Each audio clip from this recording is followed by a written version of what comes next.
Hello guys, welcome to our YouTube channel maths and matter और मैं हूं आपका होस्ट इंजीनियर शिराज गुल। जैसा कि हमने से प्रीवियस वीडियो लेक्चर में ये डिस्कस किया था कि जो इंट्रोडक्शन टू फिज़िक्स है उसमें जो क्लासिकल फ़िज़िक्स है उसकी ब्रांचेस को डिस्कस किया था। तो उसी टॉपिक को कंटिन्यू करते हुए आज के इस वीडियो लेक्चर में हम मॉडर्न फ़िज़िक्स की जो ब्रांचेस हैं उनको डिटेल में डिस्कस करेंगे कि मॉडर्न फ़िज़िक्स में कौन कौन सी ब्रांचेस आती हैं, उसमें कौन कौन सी टॉपिक्स को हम डिस्कस करते हैं, कौन कौन सी ब्रांचेस को डिस्कस करते हैं, कौन कौन सी फील्ड्स ऑफ फिज़िक्स को डिस्कस करते हैं और उनका प्रैक्टिकल एप्लीकेशन क्या है आज के इस मॉडर्न वर्ल्ड के अंदर। सबसे पहले हमें ब्रांचेस पर जाने से पहले ये समझना होगा कि जो मॉडर्न फिज़िक्स है वो कौन सी फिज़िक्स को कहा जाता है। तो उसमें हमें डेट के हिसाब से याद करना है कि 1900 AD के बाद, दैट मीन्स 19th सेंचुरी के बाद, after the end of 19th century या by the start of 20th century till today, आज तक फिज़िक्स में जो भी काम हो रहा है, जो भी इन्वेंशंस, जो भी थ्योरीज, जो भी लॉज बनाए जा रहे हैं, डिस्कवर किए जा रहे हैं, उनको कैटेगराइज किया जाता है एज मॉडर्न फिज़िक्स। तो ये याद करना है कि जो क्लासिकल फिज़िक्स है वो 19th सेंचुरी तक की फ़िज़िक्स को कहा जाता है और 19th सेंचुरी के बाद फिज़िक्स में जितना भी काम हो रहा है, जितना भी नॉलेज है, उसको कैटेगराइज किया जाता है as modern physics. Coming to the branches of the modern physics के मॉडर्न फिज़िक्स में हम कौन कौन सी ब्रांचेस को कंसीडर करते हैं, कौन कौन सी ब्रांचेस को कैटेगराइज करते हैं। तो उनमें जो सबसे फर्स्ट वन ब्रांच है that is atomic physics. What is atomic physics? The branch of physics which is concern with structure and properties of atoms. Atom का नाम सुनते ही, एटम का स्ट्रक्चर का नाम सुनते ही आपके दिमाग में एक स्ट्रक्चर बन जाता होगा, एक सर्कुलर पार्ट जिससे सारी मैटर बनी, जो जितना भी मैटर है हमारे पास वो कंपोज होता है एटम का। क्योंकि एटम को अगर हम डिफ़ाइन करते हैं that is building block of matter. Matter जिस चीज़ से बना हुआ है, इस पूरी यूनिवर्स में जितनी भी चीज़ें हैं वो सारी की सारी एटम से ही बनी हुई हैं। और एटम का स्ट्रक्चर कुछ इस तरह से सर्कुलर शेप में होता है जिसमें हमारे पास सबसे पहले उसका सेंट्रल पार्ट होता है जिसे न्यूक्लियस कहा जाता है एंड उसके सराउंडिंग में एक ऑर्बिट्स होते हैं, शेल्स होते हैं जिनके अंदर इलेक्ट्रॉन्स होते हैं।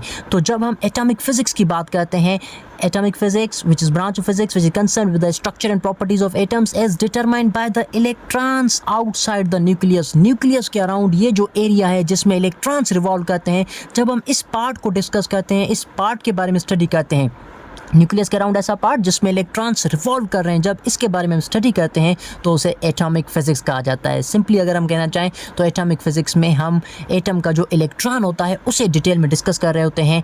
जैसे कि हमें बोहर की एक थ्योरी भी है कि जो इलेक्ट्रॉन होता है वो अपने एक फिक्स ऑर्बिट में रिवॉल्व कर रहा होता है। अगर वो जंप करेगा from its low orbit to the high orbit तो वो एनर्जी को एब्जॉर्ब करेगा, और अगर वो हाई ऑर्बिट से लो ऑर्बिट की तरफ जंप करता है तो वो एनर्जी को रिलीज़ करता है in the form of light. तो ये सारी जो स्टडी है इलेक्ट्रॉन के बारे में, इसे कहा जाता है एटॉमिक फिज़िक्स। एक और ब्रांच है न्यूक्लियर फिज़िक्स। नेम से ही पता चल रहा है, जैसे हमने कहा कि जो एटम का जो सेंट्रल पार्ट होता है उसे न्यूक्लियस कहा जाता है। तो जब हम एटम के उस न्यूक्लियस के बारे में डिटेल स्टडी करते हैं कि न्यूक्लियस में कौन कौन सी चीज़ें मौजूद होती हैं, न्यूक्लियस की कौन कौन सी प्रॉपर्टीज़ होती हैं, न्यूक्लियस कौन कौन से रिएक्शंस कर सकता है। रिएक्शंस इसमें बहुत इंपॉर्टेंट आते हैं। दो नाम न्यूक्लियर रिएक्शंस में बहुत इंपॉर्टेंट आते हैं, एक को कहा जाता है न्यूक्लियर फिशन और एक को कहा जाता है न्यूक्लियर फ्यूजन। जैसे आपको पता है कि आज के दौर में जो सबसे ज़्यादा ह्यूज अमाउंट ऑफ एनर्जी हम प्रोड्यूस कर सकते हैं वो न्यूक्लियस से कर सकते हैं, अगर हम किसी भी मैटर को एनर्जी में कन्वर्ट करना चाहें। जैसा कि हम फिज़िक्स की डेफिनेशन में भी पढ़ते हैं, interaction of matter and energy, matter और एनर्जी का आपस में जो ताल्लुक है, और वो ये भी है कि matter can be converted into energy and energy can also be converted into matter.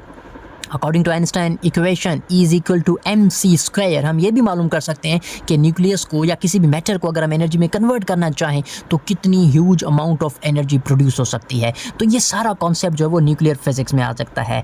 Branch of physics that studies the components and behaviour of atomic nuclei. Nuclei word is a plural of the nucleus. तो nucleus के जो components हैं और nucleus का जो behaviour है जब हम उसे स्टडी करते हैं, यहाँ पे एक और बात आपके नॉलेज में लाना चाहूँगा कि न्यूक्लियस के जो कंपोनेंट्स होते हैं उन्हें न्यूक्लियॉन्स कहते हैं।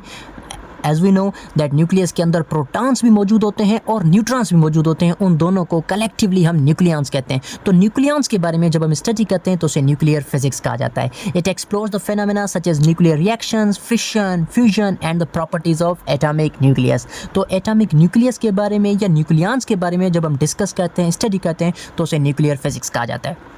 Coming to another branch known as plasma physics. What is plasma?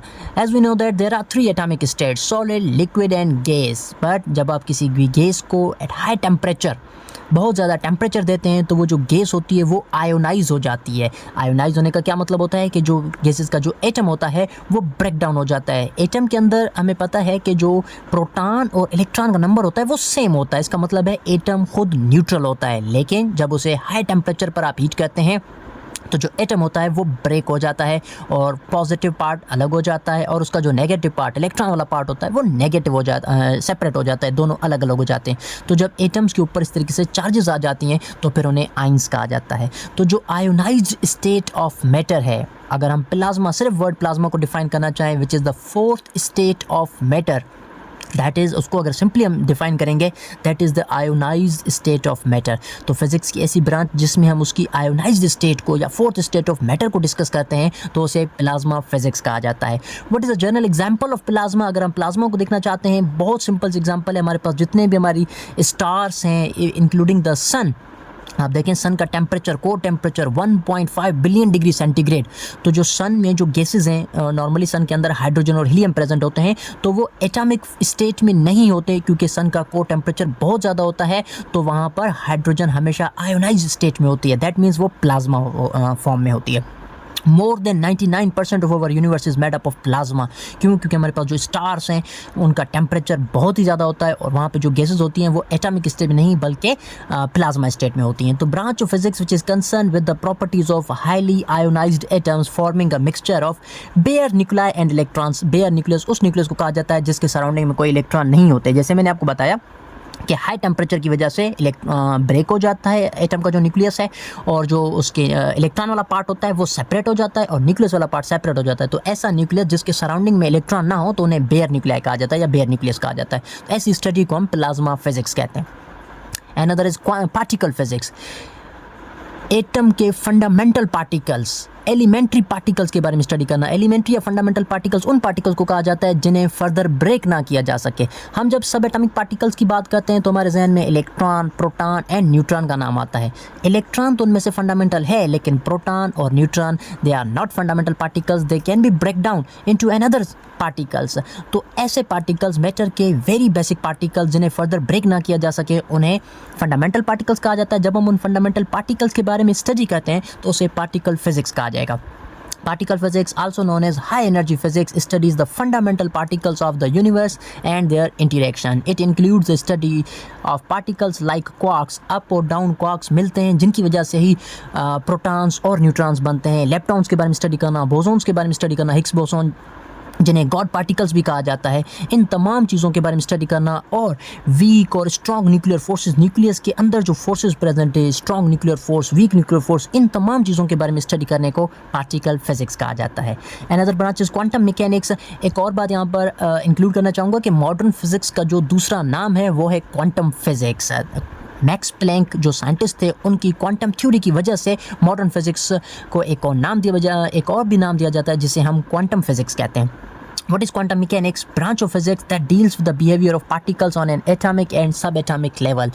जब हम किसी भी चीज़ को स्टडी करते हैं अप टू एटॉमिक एंड सब एटॉमिक लेवल, चाहे वो एनर्जी हो चाहे वो मैटर हो, तो उसे कहा जाता है quantum mechanics. It describes the dual nature particle and wave. जैसे कि अगर मैं एग्जांपल देना चाहूँ लाइट की, तो सबसे पहले न्यूटन ने लाइट के हवाले से कहा था कि लाइट जो है वो पार्टिकल नेचर होती है, कि वो छोटे छोटे पार्टिकल बहुत छोटे ज़रात के फॉर्म में एक जगह से दूसरी जगह ट्रैवल करती है। हाइगन्स ने आके इस थ्योरी को रिजेक्ट किया और उसने लाइट के हवाले से वेव थ्योरी डिस्कवर की कि लाइट जो है वो वेव फॉर्म में एक जगह से दूसरी जगह ट्रैवल करती है। लेकिन आइंस्टाइन ने 19वीं सेंचुरी के बाद आकर ये डिफाइन किया मॉडर्न फिजिक्स में कि light has dual nature. It means कि light can behave as particle as well as wave। इसके साथ uncertainty principle, हाइजेनबर्ग्स uncertainty principle या एनर्जी की क्वांटाइजेशन किस तरीके से होती है, तो ये सारे जो कॉन्सेप्ट्स हैं वो क्लियर किए जाते हैं या स्टडी किए जाते हैं क्वांटम मैकेनिक्स में। Coming to the solid state physics, जब हम मैटर की रिजिड स्टेट सॉलिड के बारे में स्टडी करते हैं और स्पेशली क्रिस्टलाइन सॉलिड के बारे में, क्योंकि हम जानते हैं कि सॉलिड्स में एमॉर्फस सॉलिड्स भी होते हैं, क्रिस्टलाइन सॉलिड्स भी होते हैं which are definite and a fix shape. तो उन क्रिस्टलाइन सॉलिड्स के बारे में स्टडी करना, उसमें भी स्पेसिफिकली सेमीकंडक्टर्स के बारे में स्टडी करना, मतलब ऐसे मटेरियल्स जो पार्शियली करंट को फ्लो होने देते हों और पार्शियली करंट को फ्लो ना होने देते हों। दैट मीन्स जिनमें कंडक्टर और इंसुलेटर दोनों की प्रॉपर्टीज़ मौजूद होती हैं, जिन्हें हम सेमीकंडक्टर्स कहते हैं। एग्जांपल सिलिकॉन है, जर्मेनियम है। तो इनके बारे में जब हम स्टडी करते हैं तो उसे कहा जाता है सॉलिड स्टेट फिज़िक्स। आज की लाइफ में हम जितने भी अपने इलेक्ट्रॉनिक अप्लाइंसेस अपने डेली लाइफ में यूज़ कर रहे हैं, वो तमाम के तमाम जो है वो सेमीकंडक्टर्स की हेल्प से ही काम करते हैं। डायोड हो, ट्रांजिस्टर हो, आईसीज़ हों, ये सारे सेमीकंडक्टर्स के बनते हैं। और सेमीकंडक्टर जो है वो, या जो इलेक्ट्रॉनिक्स है, वो प्रैक्टिकल लाइफ एप्लीकेशन है सॉलिड स्टेट फिज़िक्स की। The study about rigid matter or solids, it explores the properties, behaviours and structures of solid materials, including how their atomic arrangements determine the physical properties. तो solid के बारे में जब हम study करते हैं, specially crystalline solids के बारे में, सेमीकंडक्टर्स के बारे में, तो उसे कहा जाता है सॉलिड स्टेट फिज़िक्स। अगर आपको ये वीडियो पसंद आया हुआ है तो आप हमारे चैनल को लाइक करें, सब्सक्राइब करें और बेल आइकन ज़रूर प्रेस कीजिएगा, ताकि आने वाली वीडियोस का भी आपको नोटिफिकेशन मिलता रहे। तब तक के लिए मुझे दीजिएगा इजाज़त। Thank you. अल्लाह हाफ़िज़।